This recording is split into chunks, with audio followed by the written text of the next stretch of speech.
Many thanks for staying with us on the conversation, and on this segment we will explore the recent events surrounding the Lagos State House of Assembly, where reports emerged of officers from the Department of State Services sealing off the offices of the Speaker and his deputy. However, new information surfaced that the Assembly had invited security agents to maintain order. Joining us is our friend, Razak Olukwuoba. He's a public affairs analyst. He'll be doing justice to today's discussion, which is about the Lagos Assembly invasion. Invasion in quotes. Invasion in quotes. You're welcome. Thank you very much. Good morning. As at this time yesterday, there were initial reports that there was an invasion at the House of Assembly, which indicated that the Assembly also requested security reinforcement. And again, the House Committee Chairman on Information, Strategy and Security, Honorable Ogundipe Olukayode, came out to say, yes, we did invite the DSS, but not to work against us. So how do we now navigate or reconcile all these narratives? Thank you very much. First, let's talk about the DSS. It's a mismanagement of a national asset, because the police, army, navy, and the DSS, they are national assets. It came with a cost. If an officer is standing before you, to train him and make him what he is taxpayers' money that got him to that point. So instead of deploying him to do what the constitution has empowered them to do, see what you are using them for. And it shows clearly that democracy and political institution is becoming more deteriorated. If this had happened 20 years ago, we would say that it's just because we are just overcoming the military mentality. But now, we have gotten to a second stage of democratic consolidation in Nigeria. Ghana has taken the third circle, which is a complete circle of consolidation. When the military leaves power, that party stays there for so long as it is opportunity to take over. Then the previous party also take over from the party. That's a complete circle of consolidation. That's an international definition that's ascribed to. We are at the second stage now, and we should be using our situation to teach other African countries that have not gotten to where we are today. But seeing this happening to us is a bit setback for our politics, and it's not good for our democracy. What strengthens your democracy is how you play your politics, the role of the civil society, and the maturity of the citizens. So in all of this, we have not done well. If it had happened 20 years ago, fine. If it had happened in another state, there's no cause for alarm. But to happen in Lagos, Lagos is a barometer. Lagos has become the gauge where other states used to gauge their democracy. It's a model. It's a model. Yeah, so if this happens in Lagos, that's a concern, not to people of Lagos, but a concern to the politics of Nigeria. And the president is becoming more careless with Lagos. We are with the president all through. He's a good politician. The office affair should not take his attention away from what is happening in Lagos. You need to pay attention to it. This is his route, and he worked tirelessly to get it to this point. But was it right for the DSS to want to? That's why I'm taking it back. You know, institutions like DSS don't operate taking instruction from the governor, from the minister. He's taking instruction directly from Mr. President, the DG. So if someone has activated them without knowledge of the president, it's not good for him. He needs to investigate it. Now, who gave that directive? But the House Committee Chairman on Information at the State House of Assembly said yes, invited them. They invited them on the... So they are not acting based on the invitation. It shows clearly. To seal the parliament, the office of the speaker, and the office, it's an aberration. And the reason why I had to start from the beginning to the point we are today is the precedents that we are witnessing. That Lagos stand out. Because when Rivers issue happen, go and read the comment. They say, this one can never happen in Lagos. It's a molde. So when the governor pulled down the parliament, the entire nation should have paid attention to it. So it became a precedence for us that you can do anything to the parliament and go scot-free with it. And that brings me back to, it was possible because we run strange structure in Nigeria. Every component part of Nigeria is supposed to be able to secure itself. The other time, a police officer came and he was hunting Sanwo-Olu. Sanwo-Olu doesn't need a police officer from the federal institution to defend and enforce the law in the state. He requires his own police to do so. And the people must protect those law enforcement officers that they are carrying out our responsibility. So this time around again, there will be instruction and counter-instruction because of the way that institution is structured. Okay. The institution is structured in such a way that you take the directive from the federal authorities and you are carrying out responsibility on state matters. So for us as a people, the first thing is to not to blame the DSS, that who gave the instruction. Yes. Because the more you continue to blame the police, the more we should look at our law. In the rest of the world, there's a law that protects an officer from carrying out wrong instruction. A police officer in any country, if he's asked to carry out wrong instruction and he does so, he'll be prosecuted. Because there's a law that states out what your responsibility should be. If you are holding a political class bag and something happened within that vicinity, you are in trouble because your role in that place is specified. And because police is a neutral institution in the rest of the world, they grow to rank and file. In Nigeria, it requires the influence of the political class. And it's also an appointee of the executive. They don't go through rank and file. So in Nigeria, there's a law that says that carry out the last order. So if they say come to the parliament, if they don't come, they'll be penalized. And that is what we don't understand about DSS, the police. You keep heaping blame on them. Their superior knows this. They have engaged them severally. Why? They say it's the last command. And so in the rest of us say no such law in Nigeria. That's why during the military, when Okuta Pane came on board, if you hear everything that Mustafa was saying and what Sergeant Rogers was saying, Sergeant Rogers said that our military is designed in such a way that you can't say no to your superior officer. But in the rest of the world, there's a law that protects you from standing with the citizens. The citizens is to say that you can't go to the parliament.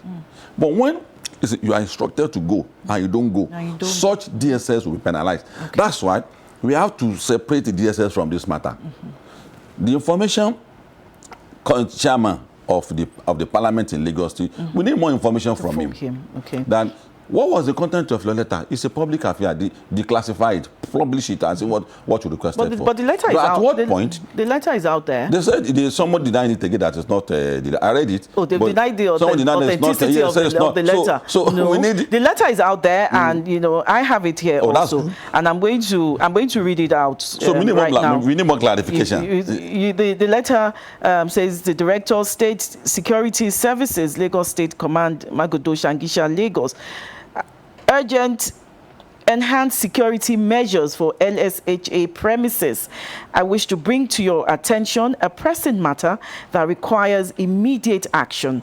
The impeached Speaker of Lagos State House of Assembly plans to resume to office on the 18th of February as the Speaker, posing a potential security threat to the Assembly and its members. The second paragraph says, in light of this situation, we kindly request that you take necessary measures to fortify the security of the Assembly premises with effect from Sunday, 16th February 2025.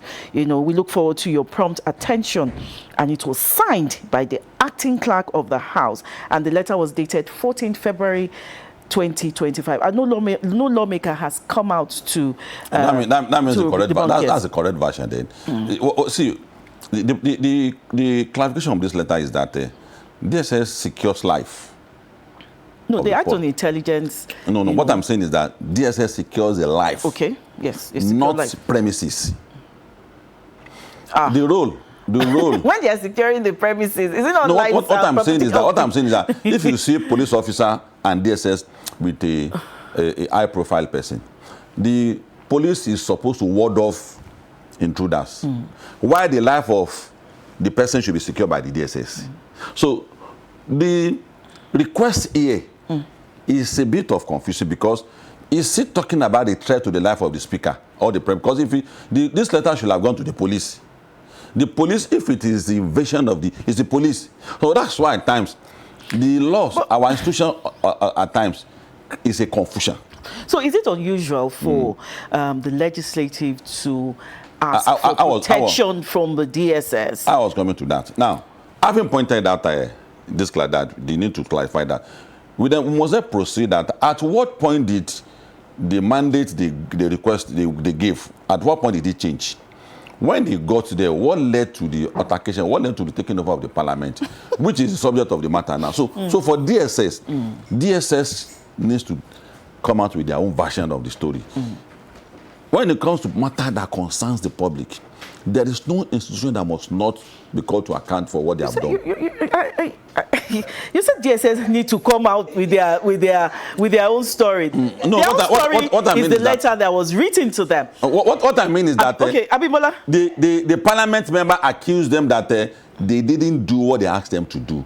So the DSS, is that what they asked them to do? That's why they have to clarify. No, when we got there, this was what led to what happened. What we are seeing on video is either it is correct or it is. That's why we need that clarification. So that we also need to probably move on this particular issue.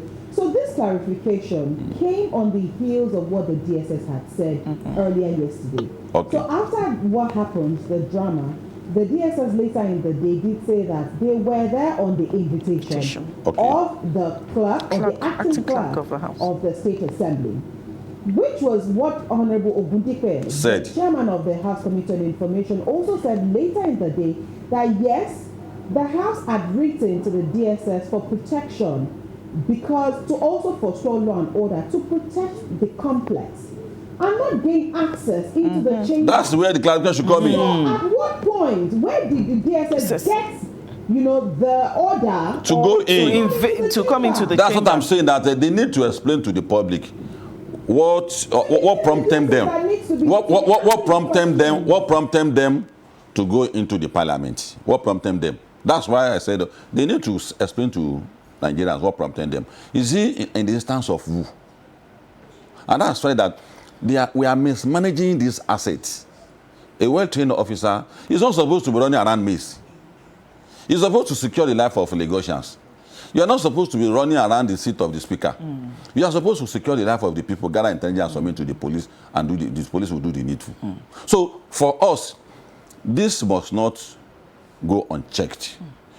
Speaker of Rivers State is saying that his life is under threat. We can't wait until he gets killed. And that's because we allowed the governor to have his day. And it passed. And it became an example for them here again to also do that. They have done that severally at the parliament. So why we must beam our searchlight on the DSS, that who gave them the infiltration into the parliament? Because that was not what they invented for. It happened in the National Assembly that time too, when they were hooded and they were there. So it's becoming a misnomer. So we have a Democrat there now, and we must take that advantage. That a Democrat is there, a man of process is there, a man who understands the political process of the country is there. And that's why I said that if it happens in another state, there's a mechanism that the president used to apply, solve out the issue. Rivers seems to have some peace now. So why is it that Lagos that is? That's why I said it should not be careless about Lagos. It needs to do something about it. So for the parliament, I don't see anything that they have done by inviting them. It's the DSA that needs to explain who gave them that instruction. Okay, then to Mr. Speaker, I mean the former speaker. See, there are people who have done things to the party, the PDP, the APC. Some of them are back in their party today. Because they didn't drag what made them leave the party for so long. Koro is an example. Koro left and is back taking sensitive decision in APC today.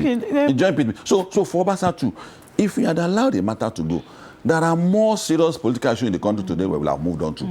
Let the party, it should allow the party to assign him another responsibility. There are so many responsibilities in the state, which they have assigned to Kuru and many other people. Beyond the role of the speaker. Beyond being the speaker. So if I were him, and that's the advice we have been giving him, that there are so many responsibilities. It does not mean that that's the end of your political career.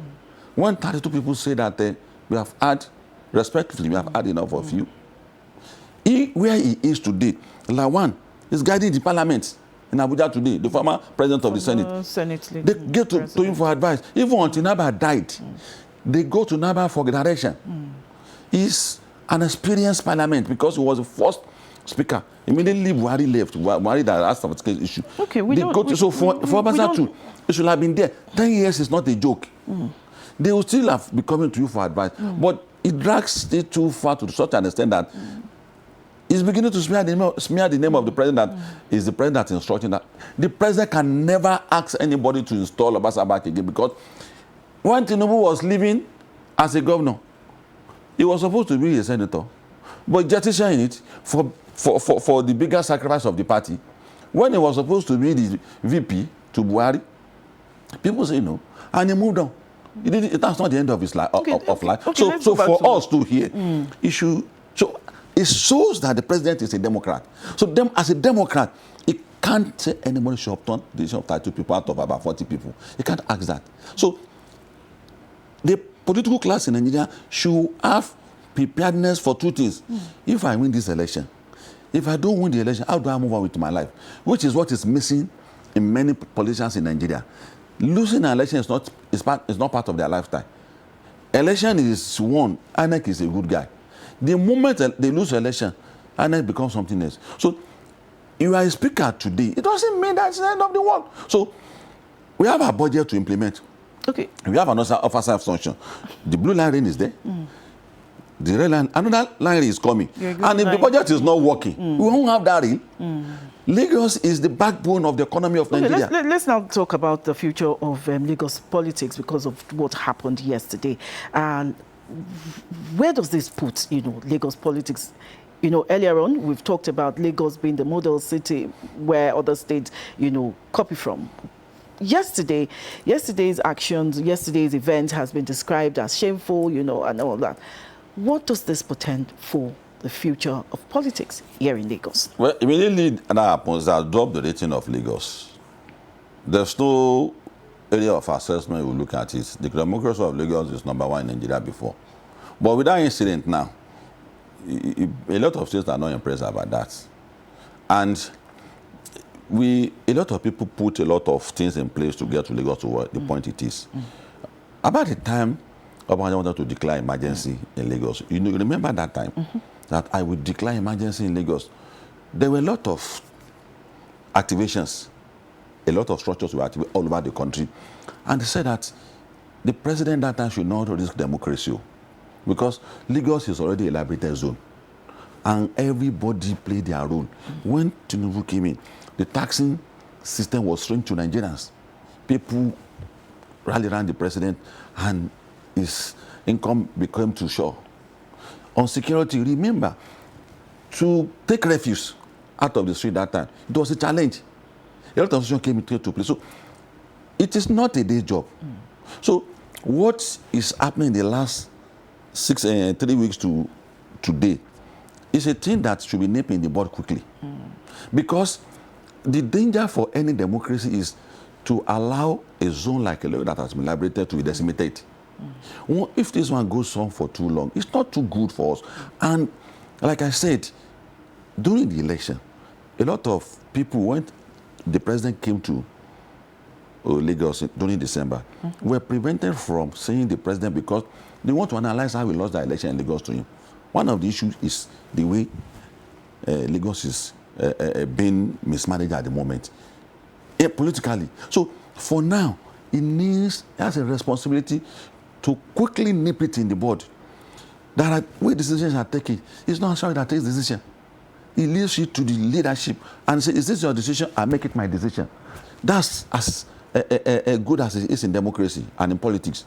And it's been having its way. If you have been a leader of a party, a leader of a state since 1990 date, you should know that you have a clear understanding of what politics of that state is. So the affairs of office should not take his attention away from Lagos. Because when he lost, a lot of people were demoralized. He was also demoralized.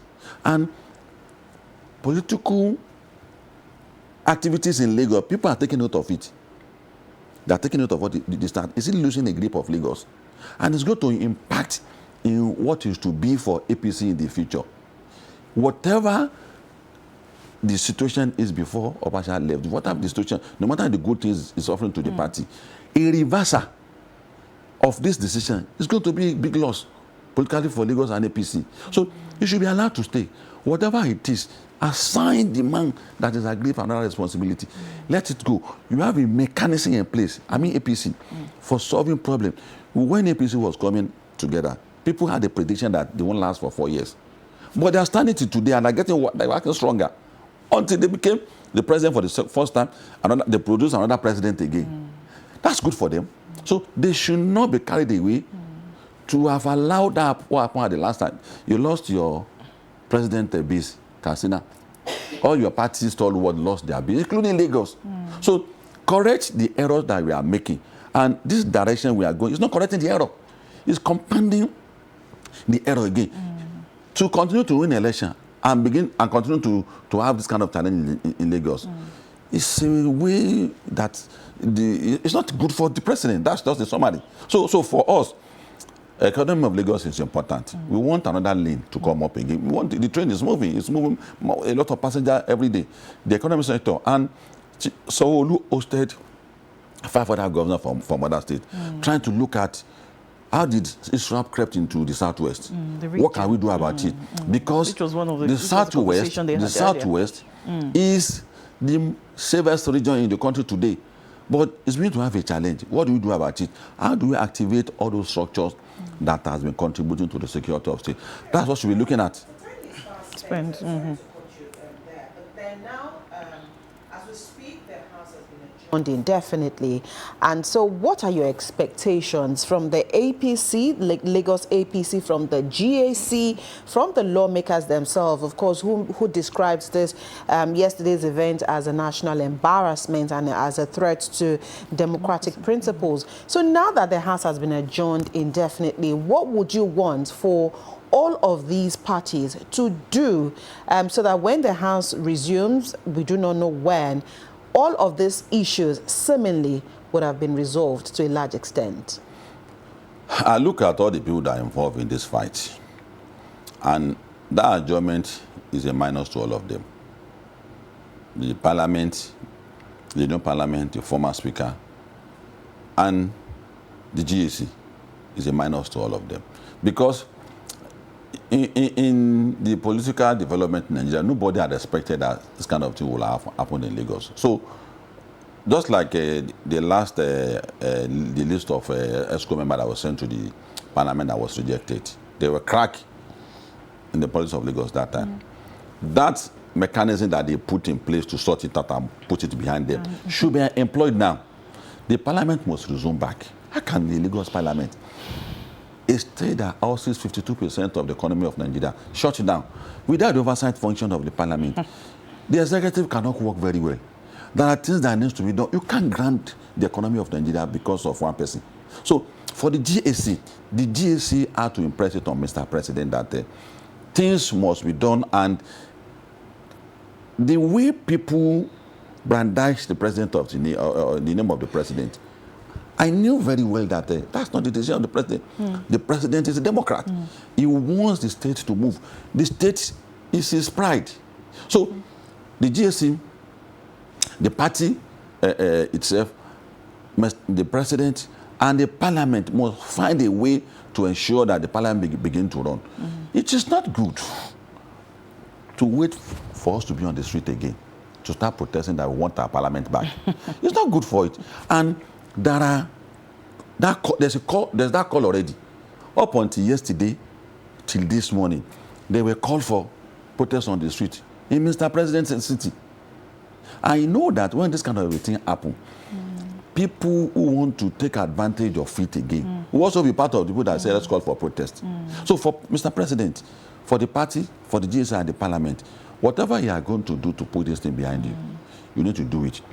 Citizens are watching everybody, the role everybody is playing. And in their mind, they are taking decision already.